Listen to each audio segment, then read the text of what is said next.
नमस्कार. सन्माननीय व्यासपीठ, आशाताई, जावेद साहब, राजसाहेब आणि सगळ्यांनाच नमस्कार. इथे समोर बरेच दिग्गज बसलेले आहेत, तुम्हालाही आणि जे साहित्यप्रेमी आहेत त्या सगळ्यांनाही नमस्कार.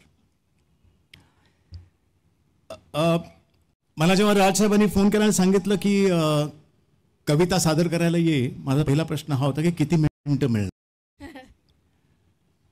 ते म्हटलं किती पाहिजेत. म्हटलं मला 10 तरी लागतील, कारण कवितेचा या विश्वाचा व्याप खूप मोठा आहे. तर मला दिले.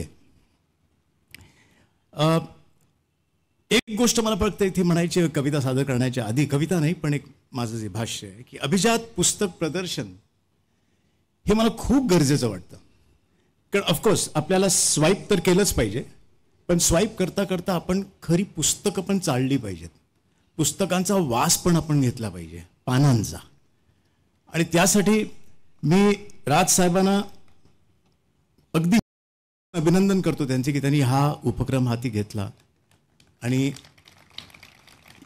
नव्या जनरेशनला ही पुस्तकं वाचण्याचा एक सवय लागावी तो एक अटेम्प्ट आहे. बरं,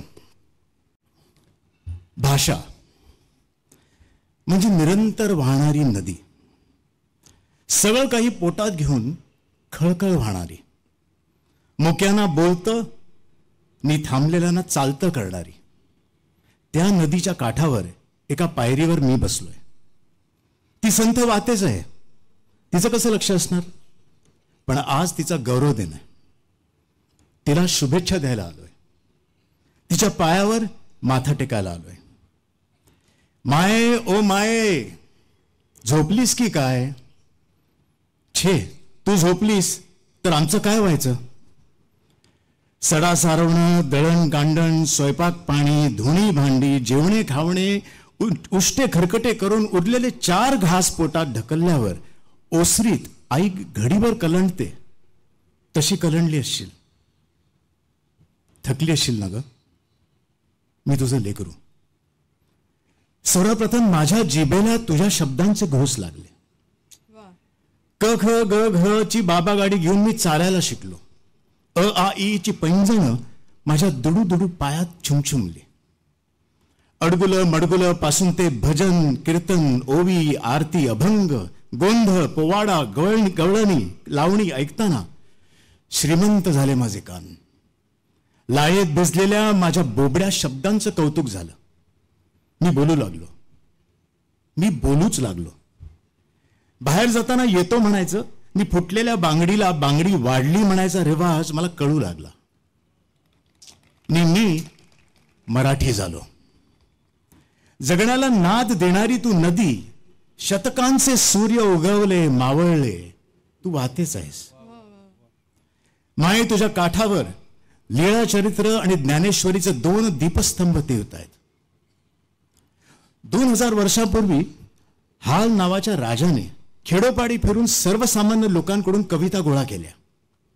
त्या लोककवींना मानधन दिले आणि त्या कविता स्वतःच्या नावावर न छापता राजा हाल स्वतः संकलकच राहिला. केवढी ही नैतिकता. त्या संकलित केलेल्या कविता म्हणजे गाथा सप्तशती. बस इथेच तू 2000 वर्ष प्राचीन ठरतेस. आईची जन्मतारीख माहीत नसेल तर चालते, पण जन्म दिलेल्या आईला विसरणं हा कृतज्ञपणाच, जो आजकाल आम्ही करू लागलोय. अरे हो, विसरलोच. मी आज का बरं आलोय तुझ्या काठावर. वाटलं तुझा गौरव करावा, तुझं अभिनंदन करावं. पण कसं करणार तुझं अभिनंदन. झाडाची फुलं तोडून त्याच झाडाला वाहण्यात कसलं आलंय शहाणपण. गंगेचं पाणी गंगेलाच कसं अर्पण करावं. म्हणून मी अभिनंदन करण्यासाठी मराठमोळ्या कणगीतून घेऊन आलोय मुठभर कविता. ज्या कविता वाढलेल्या आहेत तुझ्याच पाण्यावर, आणि एक एक कवितेचा दिवा तुझ्या प्रवाहात सोडीन म्हणतोय. अमृतातही पैजा जिंकून मराठीचा बोलू कौतुके सांगणाऱ्या ज्ञानेश्वरापासून नामदेव, एकनाथ, तुकाराम, रामदास, जनाबाई, गोरा कुंभार, सावता माळी, नरहरी सोनार, चोखा मेळा अशा संतांनी तुझा मळा फुलवला. संस्कृत भाषेच्या दराऱ्यातही आमचे संत एकनाथ ठणकावून विचारत होते, संस्कृत वाणी देवे केली तर प्राकृत काय चोरापासून झाली. राज रोज तुझा टिळा कपाळी लावून मिरवताना आम्ही धन्य होतो. मायबाई, मी सोडलेले कवितेचे दिवे तूच पुढे पुढे नेतेस. प्रकाश हलतोय तेव्हा केशवसुतांचा विशाल दृष्टिकोन बोलतोय. नव्या मनोतील नव्या दमाचा शूर शिपाही आहे, कोण मला वठणीला आणू शकतो ते मी पाहे. ब्राह्मण नाही, हिंदूही नाही, न मी एक पंथाचा, तेची पतित की जे अखडती प्रदेश साकल्याचा. खादाडसे माझी भूक, चतकोराने मला न सुख, कृपातील मी नच मंडूक. मळ्यास माझ्या कुंपण पडणे अगदी न मला सहे, कोण मला वठणीला आणू शकतो ते मी पाहे. बासी मर्ढेकरांनी तर मराठी कवितेचे भावविश्वच हादरून टाकले. मी एक मुंगी, हा एक मुंगी, तो एक मुंगी, तू एक मुंगी, पाच इथल्या पाच फिरंगी, सहस्र जमल्या लक्ष कोटीही, अब्ज अब्ज निगर्वी मुंग्या, अनंत अगणित साऱ्या जमल्या. किती वारोळी, किती लफंग्या, या नच मुंग्या हीच माणसं. या महानगरीय गोंगाटात बालकवींचा निसर्ग मात्र आल्हाददायक बनून आला. ऐल तटावर पैल तटावर हिरवाळी घेऊन, निळा सावळा झरा वाहतो बेटा बेटातून. चार घरांचे गाव चिमुकले पैल टेककडे, शेतमळ्यांची दाट लागली हिरवी गर्दी पुढे. पाय वाट पांढरी तयातुनी अडवी तडवी पडे, हिरव्या कुरणांमधून चालली काळ्या डोहाकडे. झाकडुनी जळ गोड काळीमा पसरी लाटांवर, पाय टाकून जळात जळात बसला असला औदुंबर. कायम आभाळासारखे भरून येणारे पोएट बोरकर, त्यांचे शब्द तर ओले चिंब होऊन थिरकणारे आहेत. सरीवर सरी आल्या ग, सचैल गोपी न्हाल्या ग, गोपी झाल्या भिजून चिंब, थरथर कापती कदंब निंब. घना मनातून टाळ मृदंग, तनूत वाजवी चाळ अनंग. पाने पिटती टाळ्या ग, सरीवर सरी आल्या ग.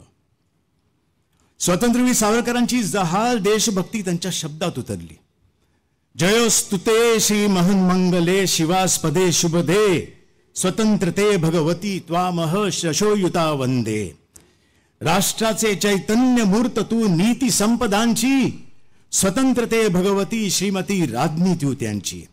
हे अधम्म रक्तरंजिते सुमन पूजिते, श्री स्वतंत्रते श्री स्वतंत्रते श्री स्वतंत्रे. रूढ अर्थाने निरक्षर पण जगण्याची सजग शहाणी शब्दाशब्दात पेरणारी कवयित्री म्हणजे बहिणाबाई चौधरी.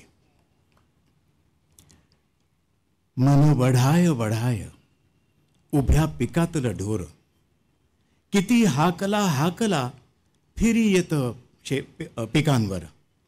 मन लहरी लहरी त्याले हाते धरी कोण, उंडारलं उंडारलं जसं वारा वाहदान. मन जयहरी जयहरी याचं न्यार रे तंतर, अरे इचू साप बरा त्याला उतारे मंतर. बरं, हा दिवा जरा अवखळ आहे, हास्य पेरणार आहे, प्रेमाचा गुलकंद वाटणार आहे, कृतक कवितेची टर उडवणार आहे. अर्थात झेंडूची फुले उधळणारे केशव कुमार. गाडीतून जाई मुंबईला नवीन जोडपे, बोगदा तो आला गुडुप्प अंधार, घाबरली बाला, घट्ट मिठी मारे आणि शेजाऱ्याला. त्यांच्या चोरट्या प्रेमाचा पत्ता कोणाला नव्हता. एका पोरट्याने केला साऱ्या जगात बोबाटा. जिन्यावर अंधारात घाईने ती आत गेली, केस चुंबायला गेलो आले गंगावन हाती. माये, तुला वाहण्यासाठी आणलेल्या मुठीतल्या कविता सरत आल्यात, पण साठा अजून एक ओळीनही हल्ला नाहीये. मर्यादा कवितांची नाहीये, माझ्या मुठीची आहे. शांताबाई शेळकेंनी रंगवलेला मराठमोळा प्रतिभाव अस्सल आणि जरतारी आहे. उभ्या चढाचा अवघड घाट, घाटाला पायऱ्या 360, वळत चालली वाकडी वाट, डचमळ डचमळ करतय पाणी, दुडीची खेप मी नेऊ कशी, भरल्या बाजारी मी जाऊ कशी. मोत्यांची चुंबळ सोन्याचा माठ, भरलंय पाणी काठोकाठ, अवती भवती गर्दी दाट, मी तर गर्दी भ्यायले पुरती, जपून मला मी ठेवू कशी, भरल्या बाजारी जाऊ कशी. दुर्बोध ठरवूनही कवी ग्रेसांच्या कवितेवर रसिकांनी भरभरून प्रेम केलं. पाऊस कधीचा पडतो, झाडांची हलती पाने, हलकेच जाग मज आली, दुःखांच्या मंद सुराने.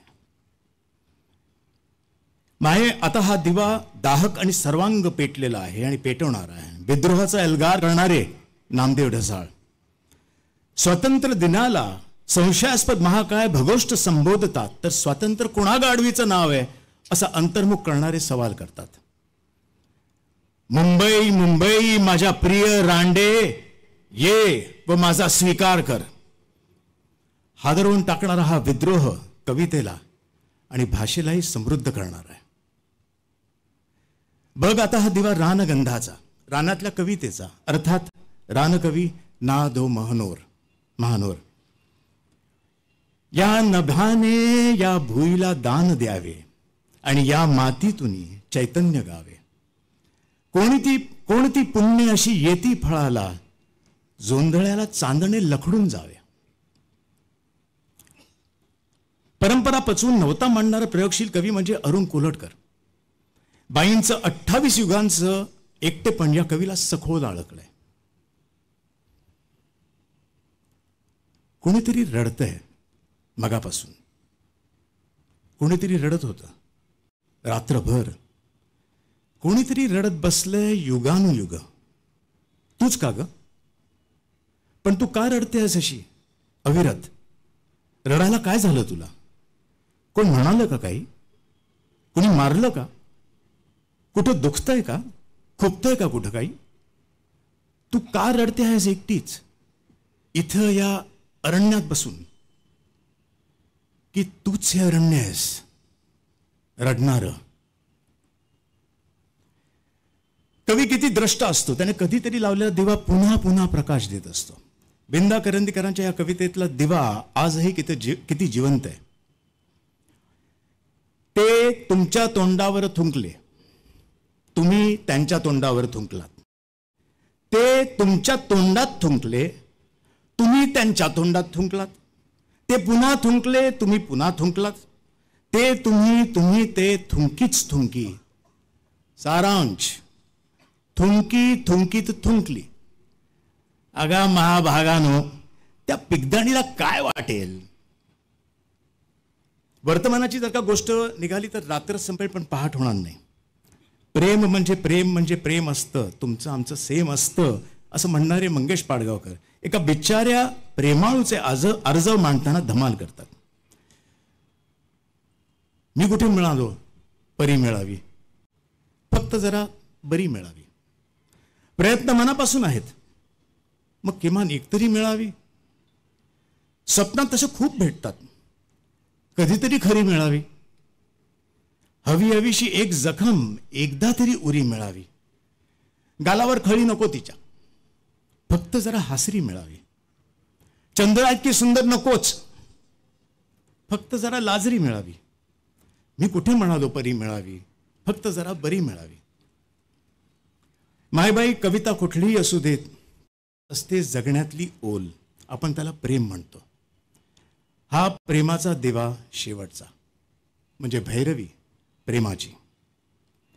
कवी कुसुमाग्रज ज्यांनी सांगितले की माणसाच्या संस्कृतीचा सारांश हा ढिरपलेला प्रेमांश. पुरे झाले चंद्र सूर्य, पुरे झाल्या तारा, पुरे झाले नदी नाले, पुरे झाला वारा. मोरासारखा छाती काढून उभारा, जाळासारखा नजरेत नजर बांधून पहा. सांग तिला तुझ्या मिठीत स्वर्ग आहे सारा. म्हणून म्हणतो जागा हो जाण्यापूर्वी वेळ. प्रेम नाही अक्षरांच्या भातुकलीचा खेळ. प्रेम म्हणजे वणवा होऊन जाळत जाणं, प्रेम म्हणजे जंगल होऊन जळत राहणं. प्रेम कर भिल्लासारखं बाणावरती खोचलेलं, मातीमध्ये उगवून सुद्धा मेघापर्यंत पोचलेलं. शब्दांच्या या धोक्यामध्ये अडकू नकोस, बुरजावरती झेंड्यासारखा फडकू नकोस. उधळून दे तुफान सारं मनामध्ये साचलेलं. प्रेम कर भिल्लासारखं बाणावरती खोचलेलं. ओ नदी माये, तुझ्यासारखी भाषा आहे. आता माझी निघण्याची वेळ आहे. कवितेची गाठ जरा सैल झाली. तुझ्या काठावर प्यायलो मराठीचं गोड पाणी. मनामध्ये लख झाली मराठीची शब्द लेणी. धन्यवाद. या माझ्या कल्पनेला शब्द दिलेत मराठीतले आघाडीचे कवी आणि साहित्यकार दासू वैद्यजी यांनी. थँक्यू. धन्यवाद.